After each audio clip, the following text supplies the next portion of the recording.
Les patientes, elles n'ont plus beaucoup le temps de parler. On leur fait leur diagnostic, on leur propose, dans le cas particulier, une intervention chirurgicale et on fait ça en ambulatoire. On les endort, on les réveille, on leur donne un tas de papiers et on leur envoie à la maison. AVS avec Philippe Robichon.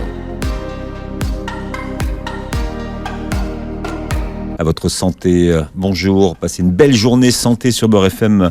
Mon invité ce matin est le docteur Rémi Salmon. Bonjour et bienvenue. Bonjour. Vous êtes chirurgien cancérologue, spécialiste du cancer du sein, ancien chef de service à l'hôpital de la Pitié-Salpêtrière. Non, je vous interromps tout. C'est à l'Institut Curie, ouais. Et c'est le professeur Kayat qui a eu la gentillesse de préfacer mon livre, qui lui était le chef du service de la Pitié-Salpêtrière d'oncologie médicale et qui a été à la base du premier plan cancer. Voilà, et vous faites quoi à l'Institut Curie alors ? Moi j'étais chef du département de chirurgie. Bien, et vous publiez aujourd'hui Le cancer, ça se vit à deux aux presses du Châtelet. Pourquoi est-ce que vous portez un nœud papillon aussitôt le matin ? C'est l'image de marque des chirurgiens pour éviter que quand on fait les pansements, notre cravate tombe dans la cicatrice. Et ça donc, ça veut dire que tous les chirurgiens ont cette tradition de porter... Non ? Habituellement, c'est une tradition chirurgicale. Mais maintenant, comme vous l'avez probablement remarqué quand vous allez voir vos médecins et autres chirurgiens, ça se perd. Votre livre s'adresse aux conjoints des femmes qui ont un cancer du sein. Oui. D'ailleurs, vous leur parlez d'ailleurs dans ce livre, car finalement, on s'occupe peu d'eux, les conjoints. Et ils ont un peu de mal à trouver leur place. Absolument. On s'occupe des patientes, évidemment. On s'en occupe beaucoup. On s'occupe de leurs enfants. Mais on s'occupe en général pas des compagnons, des maris, les aidants principaux qui sont auprès d'elles. Et comme on ne leur explique pas, ils ne comprennent pas bien. Quand ils ne comprennent pas bien, ils s'énervent et ça complique tout. Alors que si on leur explique le déroulé, comment ça se passe quand ils ne sont pas là, par exemple, dans l'examen radiologique, en cours de radiothérapie, en salle d'opération évidemment, mais ils comprennent mieux et donc ils peuvent mieux aider leurs femmes. C'est ça qui est important.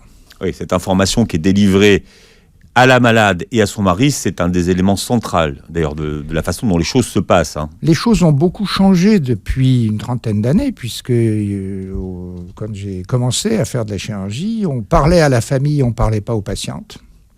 Et puis, il y a eu les états généraux de la Ligue nationale contre le cancer, il y a donc une trentaine d'années, qui ont donné la parole aux patientes, et les patientes ont dit, nous, on voudrait être au courant de ce qui nous arrive. Mais l'information, et de plus en plus, on se rend compte que plus l'information est délivrée, mieux elle est délivrée, plus clairement elle est délivrée, mieux ça se passe dans une situation qui est évidemment par ailleurs un peu complexe. Quand vous avez commencé la médecine, une opération par exemple pour ce qui concerne un cancer du sein, ça durait au moins 10 jours d'hospitalisation. Absolument. Aujourd'hui, c'est plus du tout le cas. Qu'est-ce que ça change finalement dans le déroulement de la maladie ? Les patientes, elles n'ont plus beaucoup le temps de parler. C'est-à-dire qu'on leur fait leur diagnostic, ça leur tombe sur la tête, on leur propose, dans le cas particulier, une intervention chirurgicale, et on fait ça en ambulatoire. C'est-à-dire qu'elles arrivent le matin, à jeun, stressées, évidemment. On leur explique des trucs, on les met dans des positions d'infériorité, qui sont les tenues bleues, roses ou vertes, en fonction des centres où on les traite. On les endort, on les réveille et on leur donne un tas de papiers et on leur envoie à la maison, en sortie d'anesthésie générale. Pour ceux qui ont eu une fois une anesthésie générale, vous savez qu'on est particulièrement clair. Vous êtes très frais après. On est très frais. Et pendant 2-3 jours d'ailleurs, vous êtes formidable. Voilà. Et donc, alors on leur donne des tas de papiers, mais les papiers, il faudrait toujours les faire lire à des membres de sa famille qui ne sont pas médecins pour savoir s'ils sont bien compréhensibles. Et on s'aperçoit que délivrer l'information, c'est très compliqué. Et puis, c'est très compliqué en fonction du temps où on la délivre. C'est-à-dire que vous pouvez dire certaines choses à certains moments qui font sens et que les gens enregistrent. Et puis, vous pouvez dire d'autres trucs à d'autres moments, et les patientes vont vous dire ensuite « Mais non, vous m'avez jamais dit ça ». Or, au bout d'un certain nombre d'années, c'est bien ce qu'on dit, on répète toujours la même chose. Et on cherche à trouver, avec chaque patiente, des mots qui font sens, un vocabulaire commun qui puisse correspondre à des expériences vécues. C'est assez compliqué de délivrer une information. Et en plus, on ne peut pas délivrer beaucoup d'informations à la fois. C'est-à-dire, tout a été fait, tout a été étudié là-dessus, les psychologues, tout ce que vous voulez, ont démontré qu'on ne peut retenir que 2 à 3 informations à la fois. Donc, dans une consultation où il se passe énormément de choses, il y a beaucoup de choses qui ne sont pas entendues. Donc, il faut les répéter. Et c'est pour ça que c'est bien quand on a les maris dans les consultations, parce qu'ils entendent la même chose que leurs femmes, mais en fait, ils n'enregistrent pas forcément la même chose. Et c'est bien qu'en rentrant dans la voiture ou dans les transports en commun, ils puissent rééchanger en disant « il a dit ça, non, il a dit ça, pas du tout ». Et le livre a pour but de dire voilà, pour le mari, le compagnon ou la compagne, voilà ce qu'il a vraiment dit. Et on l'a à la maison, on a le temps, chapitre par chapitre, de revenir sur certains points. Fonction de l'étape de la maladie. Alors, j'ai appris énormément de choses dans votre livre. C'est même peut-être le livre que j'ai lu sur le cancer du sein où j'ai appris le plus de choses. Par exemple, comment est-ce qu'on décide du stade d'un cancer ? Comment ça s'évalue, ça ? Alors ça, j'allais dire, c'est ce qu'il y a de plus facile. C'était en fonction de la taille, de l'existence de ganglions, l'existence d'une maladie à distance. Ça fait ce qu'on appelle une classification, TNM. Pour T pour taille de la tumeur, N pour nodes en anglais qui veut dire ganglion, et M c'est existence de métastase. Et puis à l'intérieur de cette classification TNM, on a ce qu'on appelle une classification moléculaire, c'est-à-dire la classification des paramètres biologiques qui vont témoigner de l'agressivité ou non de la tumeur et qui vont nous donner des indications sur le type de traitement à donner sur le plan médical et souvent aussi de savoir dans quel sens on va faire les différents traitements. Parce que vous avez globalement... On commence par quoi, donc, en général ? Alors, en général, sur les petites tumeurs, grâce au programme de dépistage au niveau national, en général, en France, en tout cas, on est confronté à des petites tumeurs. Donc, quand c'est une petite tumeur, on commence par la chirurgie, on fait ou les traitements médicaux en fonction de l'agressivité de la tumeur ou non, et puis on termine par la radiothérapie. Toutes les femmes n'ont pas de chimiothérapie. La chimiothérapie n'est pas le seul traitement du cancer. Elles peuvent avoir ou parfois rien, parfois de la chimiothérapie, parfois de l'hormonothérapie. Et puis maintenant, de plus en plus, ce qu'on appelle des traitements ciblés. Et d'ailleurs, vous l'expliquiez, maintenant la médecine qu'on fait et les opérations qu'on fait, c'est de précision. Alors c'est une terminologie qui vient de... Ça fait un peu frappe chirurgicale, vous voyez. Alors oui, le problème des frappes chirurgicales, c'est comme les frappes militaires. On dit qu'il faut essayer de limiter les dégâts collatéraux. Et en effet, la médecine de précision, c'est d'essayer de bâtir un traitement à la carte pour chaque patiente. C'est-à-dire, aucune patiente n'est identique à la voisine. La taille de ses seins, la forme des seins n'est pas la même. Donc l'acte chirurgical doit s'adapter à la morphologie de la patiente. Et puis ensuite, les traitements médicaux vont dépendre, là encore, de sa morphologie et des paramètres biologiques. Le cancer, tout le monde en a entendu parler. Alors évidemment, j'en ai entendu parler parce qu'un proche a été touché et quand ça concerne sa propre femme, ça change quand même beaucoup les choses. Et aujourd'hui, ce qui se passe, c'est que les gens vont tout de suite sur Internet pour rechercher l'information. Qu'est-ce que ça change et en quoi est-ce que ça peut compliquer votre travail ? Moi, j'ai toujours considéré que ça ne le compliquait pas, mon travail. Parce que les gens ont été voir, ils ont des idées justes, ils ont des idées fausses, ils apprennent un certain nombre de mots. Et puis, c'est un petit peu comme un professeur d'une discipline n'importe laquelle et qui va dire vous avez le bouquin, mais maintenant, je vais vous expliquer comment ça se positionne pour vous d'abord, parce qu'Internet, c'est neutre. Et... c'est à peu près comme le premier enfant que j'ai eu, j'avais acheté le livre de comment on élève son enfant. Et je me souviens très bien qu'au bout d'1 heure et demie, mon enfant avait déjà 14 ans. Donc, il n'y avait rien qui était appliqué au moment spécifique où les choses se passent. Donc, c'est ça qu'on va essayer d'expliquer à la patiente au fur et à mesure. C'est un petit peu comme en musique, c'est-à-dire qu'il y a des rythmes.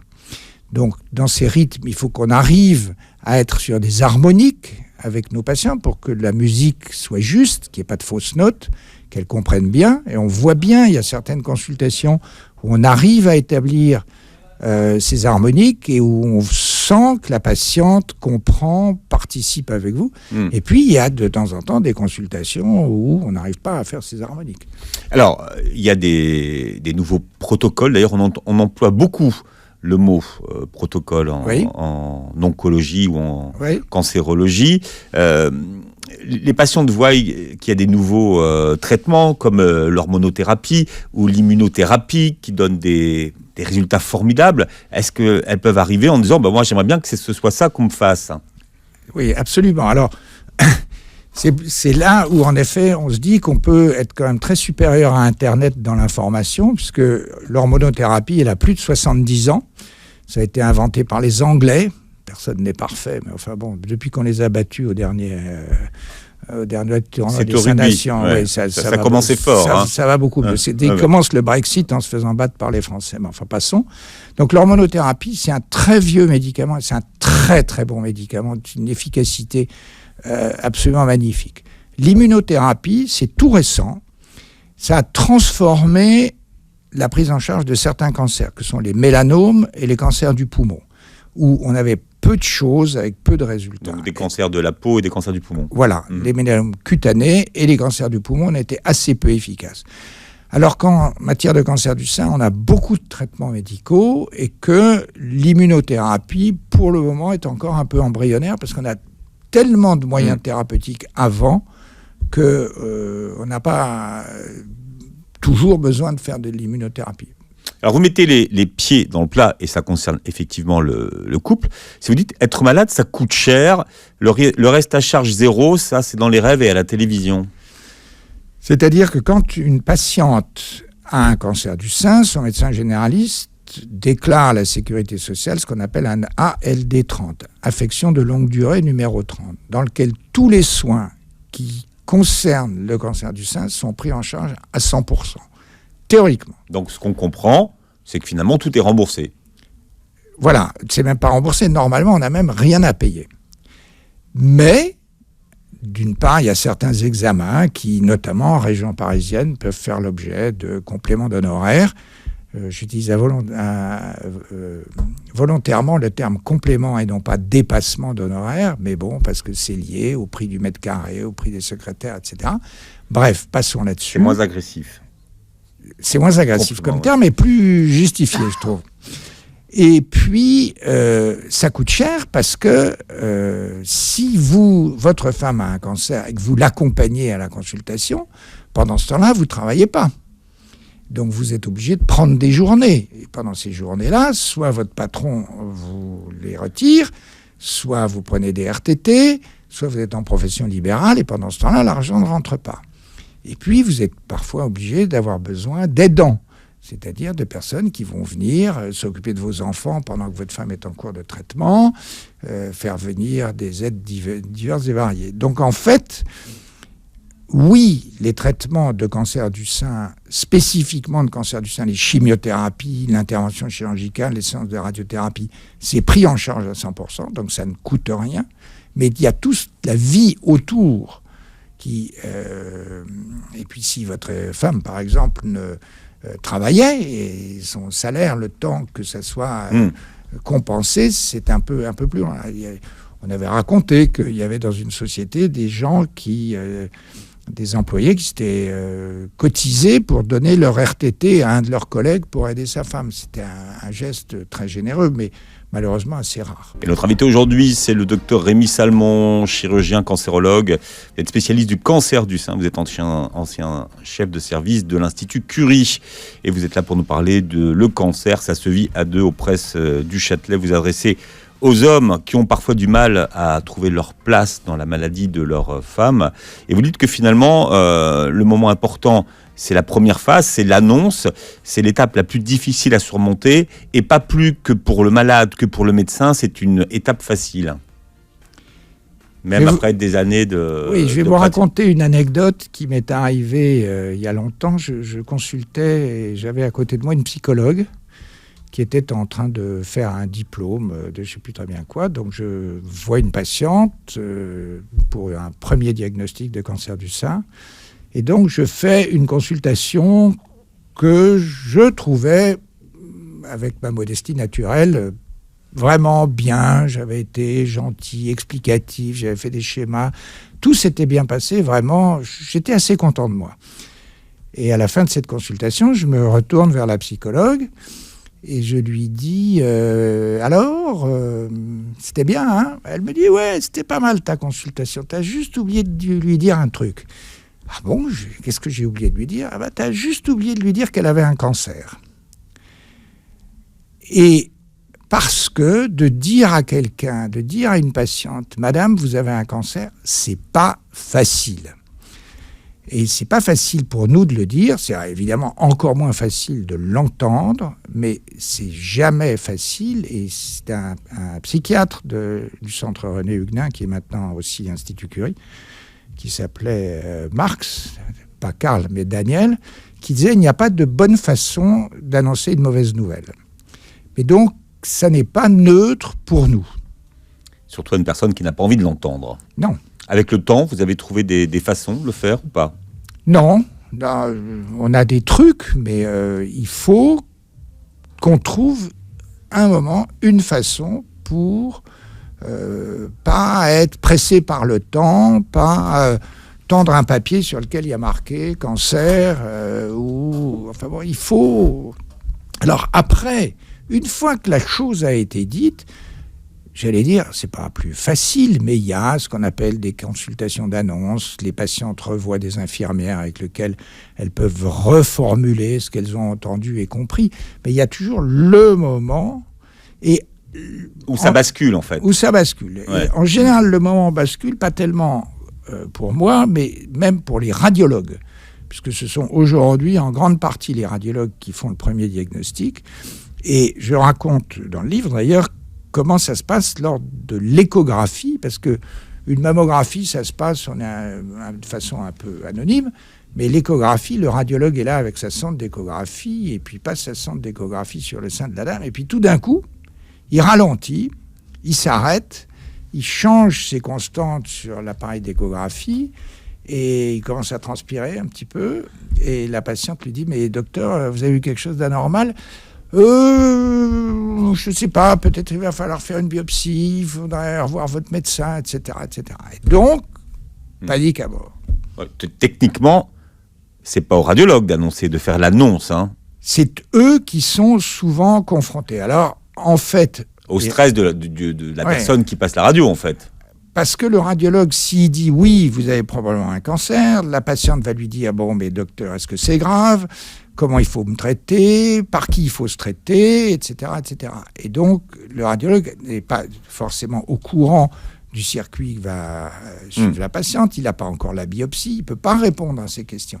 Donc, il est dans une position très inconfortable.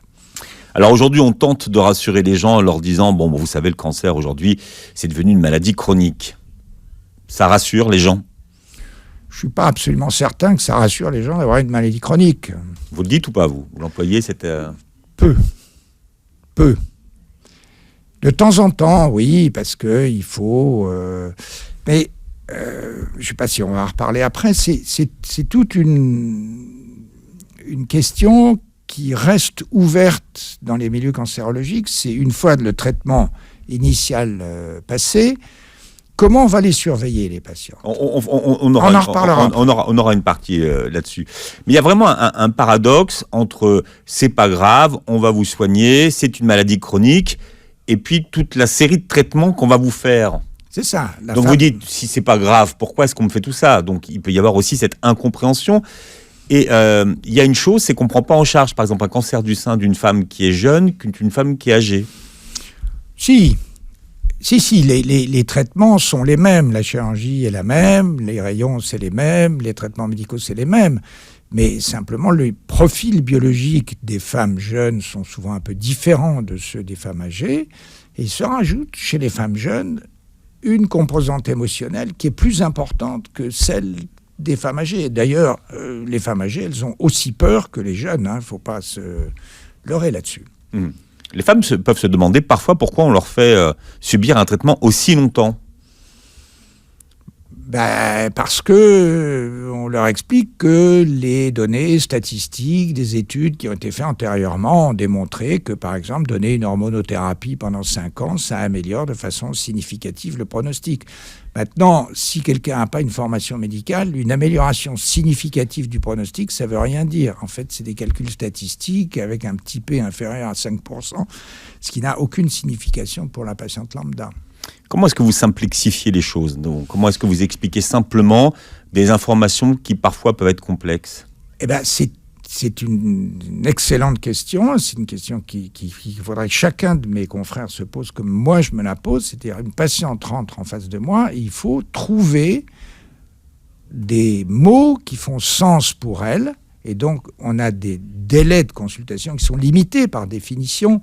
Et à Curie, c'était horrible. On voyait des listes de patients dans un temps donné et on se disait, mais il faut absolument trouver des solutions. Alors, une de mes patientes m'a dit un jour que je faisais de l'analyse transactionnelle. L'analyse transactionnelle, ça consiste à réussir à trouver... Les psys qui vont éventuellement nous écouter vont hurler en disant, mais qu'est-ce que c'est que ce gars Ils écoutent très peu le lundi matin, les psys. Ouais. Ils ont yoga. Ils ont yoga à ce moment-là, ce soir. Ou piscine, oui. Mais l'analyse transactionnelle, c'est de trouver un point qui fait sens pour les deux. Ce que vous appelez la langue commune, vous. Voilà. D'essayer de trouver un mot qui a un sens. C'est pour ça que Internet ne me gêne pas. Mais vous êtes obligé, en quelques minutes, d'analyser, de voir. Alors, on leur pose de temps en temps la question de qu'est-ce qu'ils font dans la vie. Alors, il y a des gens qui vous répondent « je suis fonctionnaire ». Bon, alors, fonctionnaire, on leur dit « mais quoi, vous êtes aux impôts ou à la police ou à la sécurité sociale ?» En général, quand les gens ne veulent pas vous dire ce qu'ils font, c'est que... Voilà. Mais sinon, ça peut nous donner un élément et puis aussi se rendre compte de quel va être l'impact du diagnostic et du traitement dans le fonctionnement. C'est-à-dire que si vous êtes... enseignant ou employé du gouvernement, vous pourrez prendre des congés plus longs que si vous êtes en exercice libéral. L'angoisse de toutes les femmes, et une des très très grosses inquiétudes en cas de cancer du sein, c'est de savoir s'il va y avoir une ablation du sein. À quel moment est-ce qu'elle arrive, cette question? Tout de suite. C'est la première question, c'est est-ce qu'on va me retirer le sein, docteur? Et alors, il y a des cas où on peut dire non. Il y a des cas où on peut dire oui, mais on peut vous faire une reconstruction. Et puis, il y a des cas dans lesquels on fait des traitements médicaux avant l'opération, et par exemple, une intervention d'emblée qui a nécessité une mastectomie. C'est donc l'ablation du sein? Oui, mastectomie ou mammectomie, ça veut dire la même chose. Il y en a un qui vient du grec, l'autre du latin, mais enfin bon, ça veut dire ablation du sein, donc mutilation.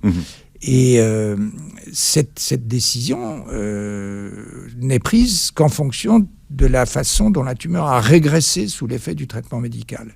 Si vous faites ce qu'on appelle une chimiothérapie première, porte un nom barbare, qui est le néo-adjuvant, vous allez faire réduire la taille de la tumeur, et là où on ne pouvait pas garder le sein initialement, la réduction de la taille de la tumeur fait que le traitement conservateur devient possible. Alors j'ai appris un mot... oncoplastie, donc... Alors, l'oncoplastie, c'est une technique qui a été en fait inventée par un Allemand il y a une 40aine d'années, et puis qui a été beaucoup développée à l'Institut Curie, parce que c'est un endroit où on a toujours voulu conserver les femmes, conserver les seins des femmes, et avec une esthétique aussi proche que possible de la normale. Mais on s'est aperçu que quand on faisait certains traitements conservateur, on avait ce qu'on appelle des défects esthétiques, un sein avec un trou dans un endroit ou avec le mamelon dévié. Bon. Et donc, on a appliqué des techniques de chirurgie plastique au traitement cancérologique. C'est-à-dire qu'on retire un morceau du sein et puis on fait un procédé de chirurgie plastique qui permet au sein de retrouver une forme à peu près normale. On a été les pionniers de cette technique et puis qui est maintenant internationalement admise. Vous pratiquez en tant que chirurgien ou ce sont des spécialistes qui font ça? Alors, l'oncoplastie, moi je la pratique au quotidien et il faut avoir une formation particulière en chirurgie du sein. Il y a aujourd'hui ce qu'on appelle un effet Angelina Jolie.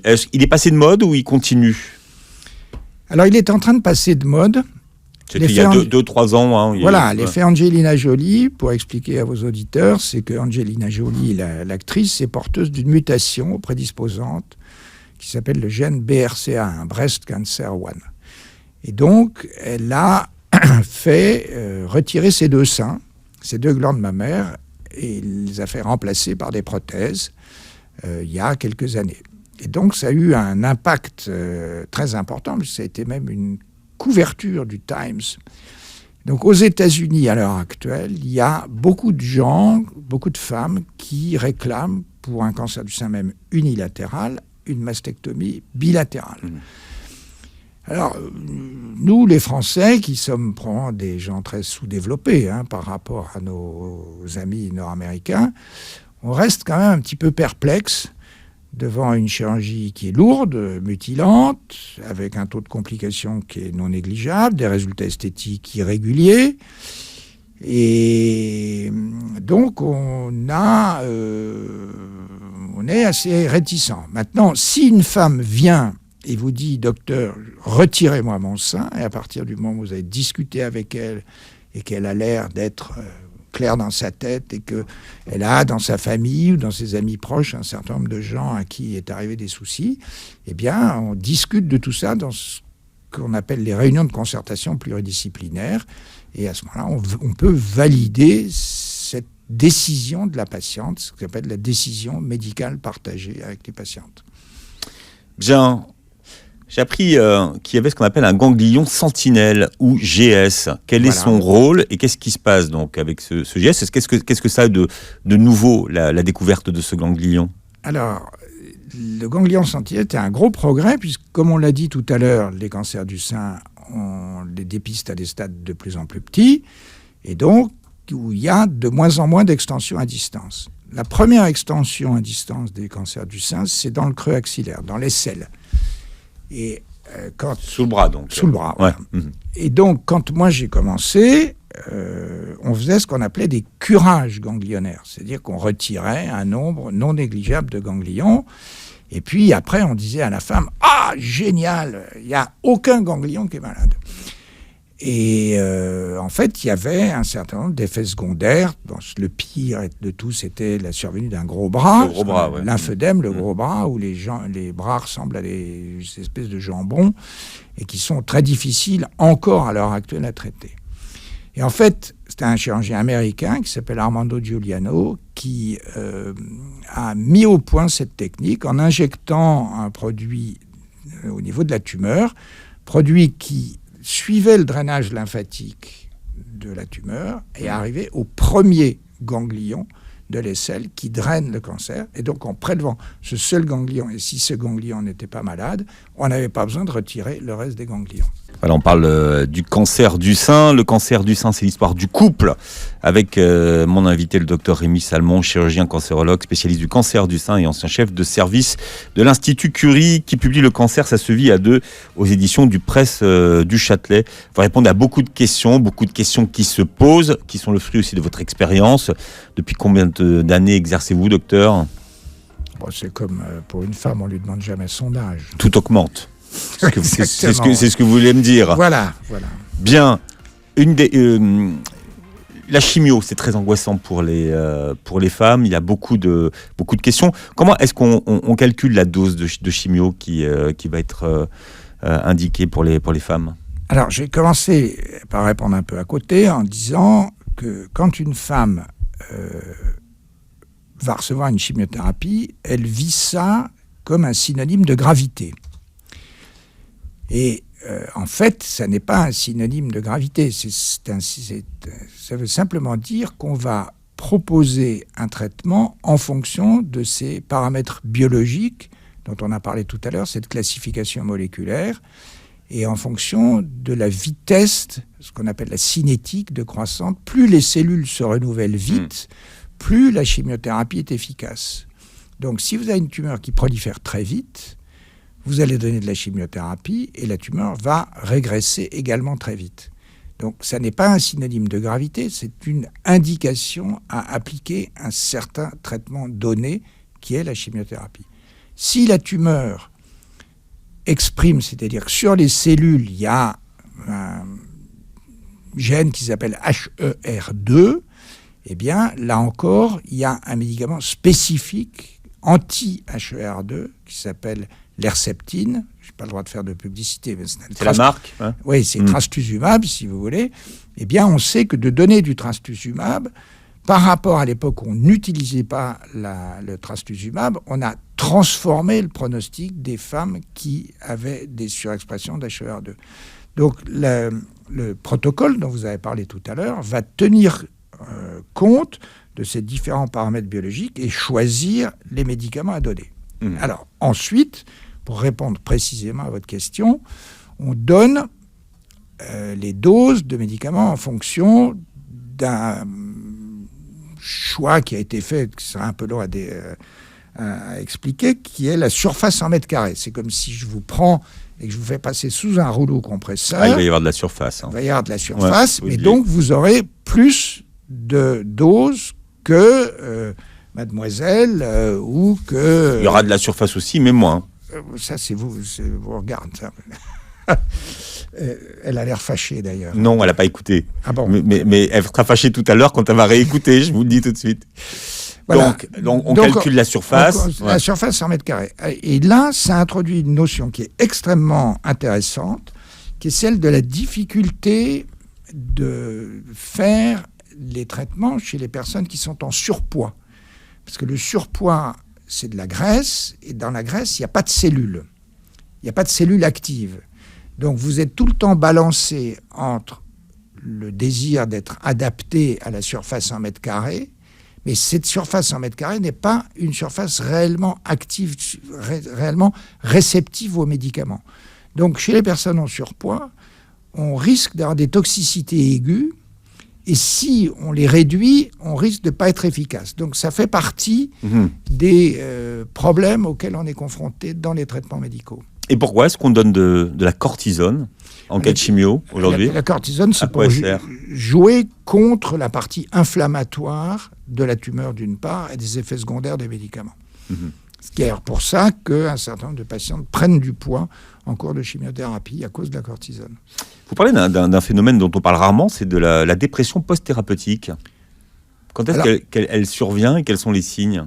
Alors, c'est un problème majeur du cancer du sein, c'est-à-dire que quand on se traite, c'est la partie, j'allais dire, la plus facile. C'est la guerre. Là, vous dites... La guerre. Voilà, on est en guerre, donc on est mobilisé, on se bat contre la maladie. On se bat contre la maladie, et on réussit d'ailleurs à réunir autour de soi des troupes pour aller défaire l'ennemi, détruire l'ennemi. Et puis un jour, votre médecin vous serre la main, vous dit « Bon, salut, c'est terminé, vous prenez votre comprimé là, pendant les 5 ans, et puis adieu, bonsoir ». Et on se retrouve tout nu au milieu de la jungle. C'est-à-dire qu'avant, on voyait des médecins à intervalles réguliers, on avait des consultations, etc. Et là, on vous donne rendez-vous à 3 mois ou 6 mois. Et puis, rien n'a changé autour de vous. Les gens ont continué à faire leur vie, et vous êtes passé à travers l'enfer, l'angoisse, etc. Et donc, il faut se restructurer.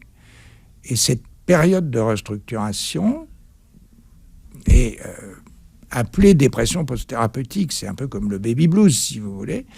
Mais cette période... Que toutes les femmes ne vivent pas, d'ailleurs. Enfin. Je pense que toutes les femmes font, d'une certaine façon, une dépression post-thérapeutique qui est le moment nécessaire pour digérer tout ce qui est arrivé. Et comme on a du mal à en parler. Les médecins, ils sont gentils, vous ont traité, donc merci beaucoup. C'est leur job. C'est leur job.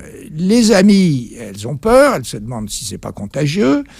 Le mari, si on lui a pas bien expliqué, on a du mal à communiquer. Et donc, on a du mal à trouver des gens avec qui échanger, pouvoir évacuer un certain nombre de choses.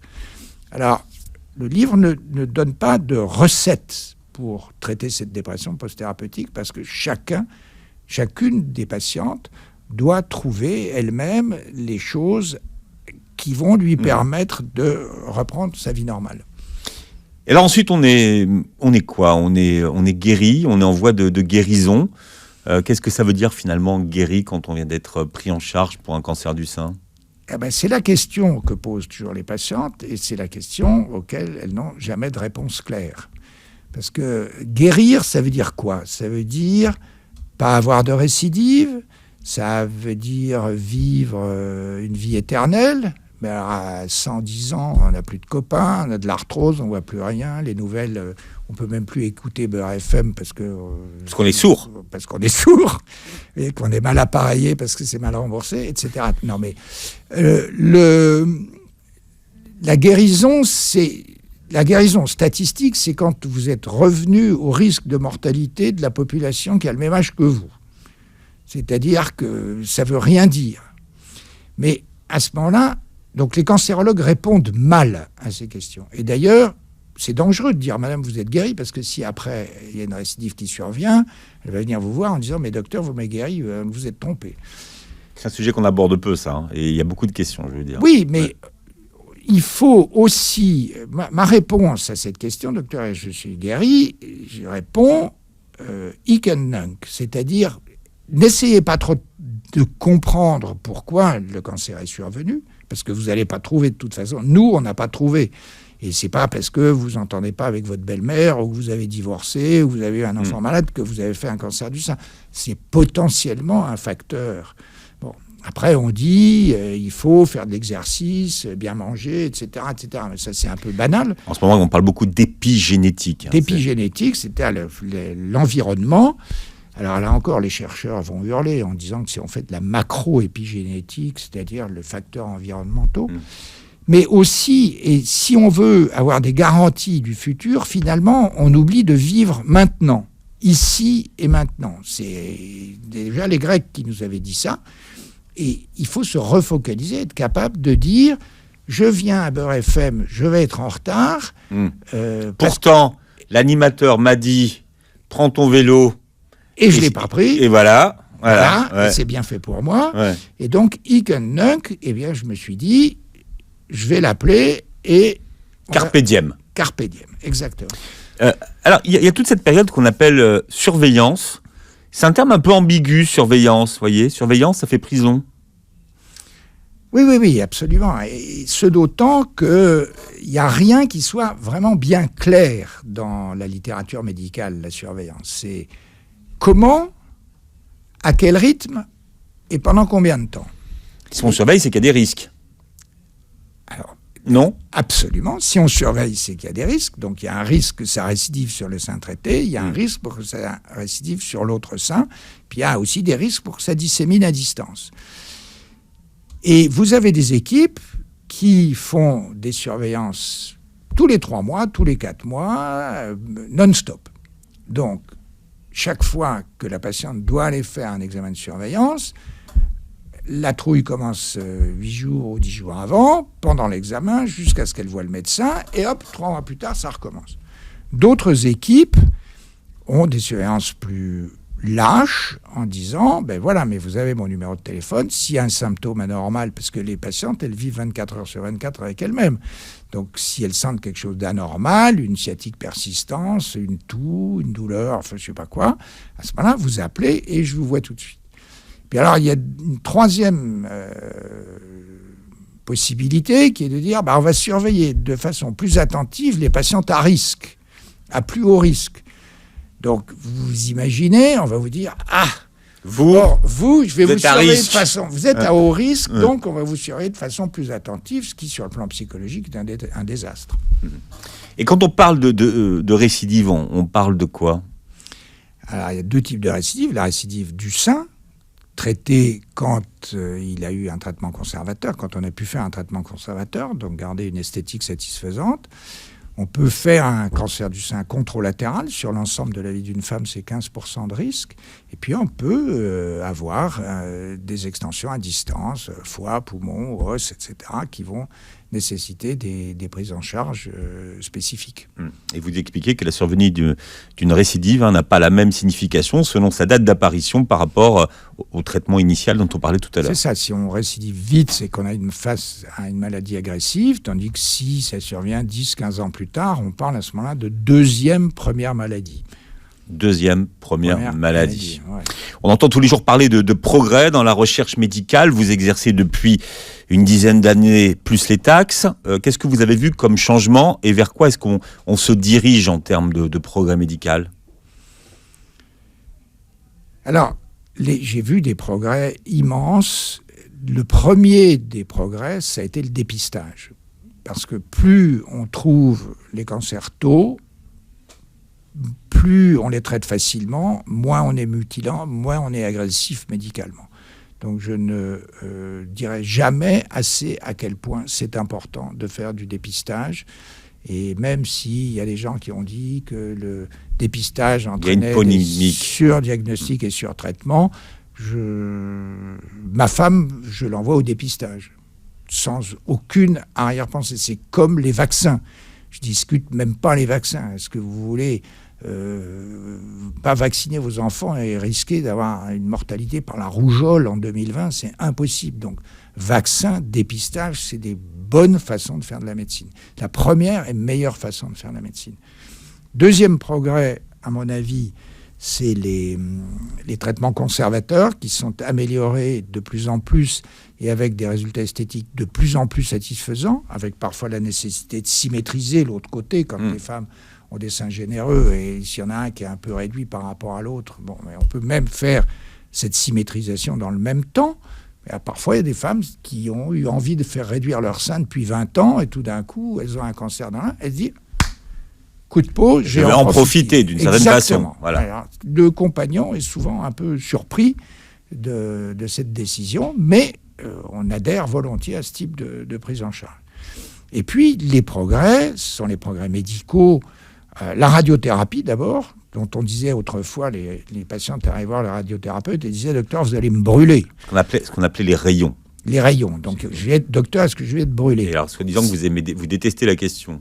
Oui, mais parce que le but, c'est pas de les brûler, c'est d'empêcher des cellules dans le sein de se transformer secondairement. Enfin, il y a des personnes qui elles, pensent à ce que vous allez m'irradier aussi. Alors, d'abord, on irradie que le sein et pas l'ensemble de l'organisme.